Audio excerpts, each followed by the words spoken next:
तो प्यारे स्टूडेंट्स, आज हम लोग जो है संविधान के बारे में पढ़ेंगे, है ना। जो विषय है सिविक्स, नागरिक शास्त्र, ठीक है। तो देखिए संविधान क्या है, आप लोग को हम बताए हैं। क्या है संविधान? सब लोग बोलेंगे। भारत का संविधान देश का सर्वोच्च कानून है। देश का क्या है? सर्वोच्च कानून है ना। इस कानून जब बना है तो संविधान के तहत लोग कोई भी गलत काम करने से पहले डरते हैं, है कि नहीं। अगर आप किसी को अगर आप हत्या कर देते हैं तो धारा 302 के तहत उसे क्या किया जाएगा? सजा दिया जाएगा। समझ में आ रहा है कि नहीं? इसीलिए जो है कोई भी गलत काम करने से पहले 10 बार सोचता है। अब बोलता है कानून से लड़ेंगे। समझ में आ गया? इसको अंग्रेजी में क्या बोलते हैं? कॉन्स्टिट्यूशन बोला जाता है। समझ में आ गया? अब यहाँ पे देखेंगे कि जो संविधान जो अपनाया गया था तो कब अपनाया गया था?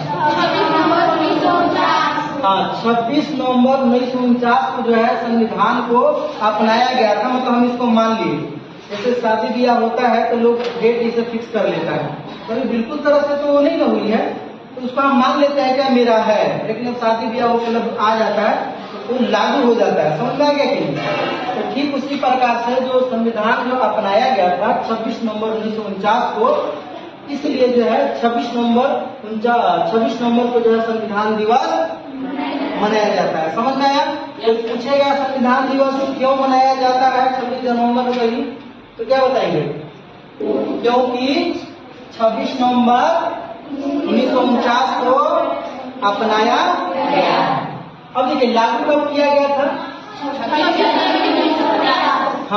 जनवरी 1950 ईस्वी को लागू किया गया था। इसलिए इसे जो है स्वतंत्रता दिवस भी कहा जाता है। इसलिए क्योंकि इस दिन को जो है यानी इस डेट को जो है क्या हुआ था? लागू हुआ था। तो पूछ देगा कि स्वतंत्रता दिवस या 26 जनवरी क्यों मनाते हैं? हाँ, क्योंकि 26 जनवरी 1950 को जो है संविधान लागू हुआ था। इसलिए जो है इस डेट को जो है गणतंत्रता दिवस मनाते हैं। इसमें स्वतंत्रता लिख दिया है ना, गणतंत्रता होगा, याद रखिएगा, गलत नहीं है, ठीक है। गणतंत्रता होता है ना, 26 जनवरी में गणतंत्रता होता है और 15 अगस्त में क्या होता है? स्वतंत्रता, ठीक है ना। सॉरी गलत हो गया था, सुधार लेंगे। यहाँ पे 26 जनवरी को गणतंत्रता दिवस मनाया जाता है, स्वतंत्रता दिवस जो है 15 अगस्त को मनाया जाता है। क्लियर है? समय इसमें जो है 2 वर्ष 11 महीना 18 दिन लगा हुआ था संविधान को बनाने में। क्लियर है ना आप लोग? अब अस्थायी अध्यक्ष किसको बोला जाता है? हाँ, डॉक्टर राजेंद्र प्रसाद को, जो भारत के प्रथम राष्ट्रपति हैं, ठीक है। अस्थायी अध्यक्ष सच्चिदानंद जी। यहाँ तक आपको पूरा क्लियर हो गया? इसकी कोई डाउट नहीं है। भारतीय संविधान सभा का प्रथम बैठक में कब हुआ था? 9 दिसंबर 1946। हाँ, 9 दिसंबर 1946 को जो है संविधान सभा का जो है प्रथम बैठक हुआ था 9 दिसंबर 1946 को। क्लियर है? संविधान सभा का जो है सलाहकार कौन था? सलाह कौन देता था? कौन राव? बीएन राव जो है क्या करते थे? संविधान सभा के जो है वो सलाहकार थे, सलाह को देते थे, एडवाइस को देते थे। जैसे आपके घर में भी लोग सलाह देते हैं ना, आपके सहेली लोग भी सलाह देते हैं, आपके दोस्त यारी रिश्तेदार में भी लोग सलाह लेते हैं कि हम इस काम को कैसे करें, तो सलाहकार थे, ठीक है। कौन? बीएन राव। अच्छा, भारतीय संविधान के प्रारूप समिति अध्यक्ष कौन थे? BR अम्बेडकर का मतलब हुआ भीमराव अम्बेडकर। क्लियर है?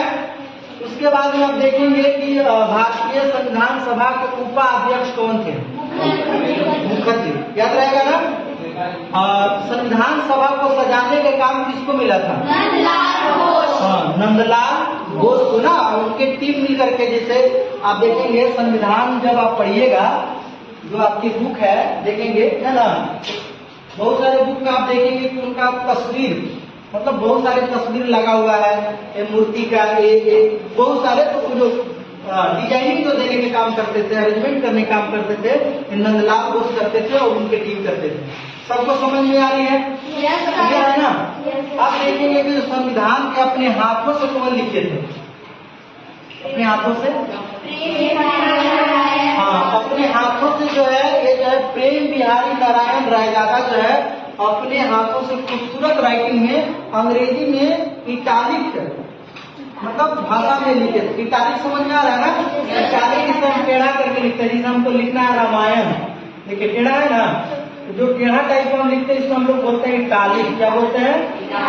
इटालिक इसको बोला जाता है। क्लियर हो रहा है ना? तो ये जो है प्रेम बिहारी नारायण रायजादा जो है, ये जो है अंग्रेजी भाषा में अपने हाथों से खूबसूरत में, है ना, एक वहां लिखे थे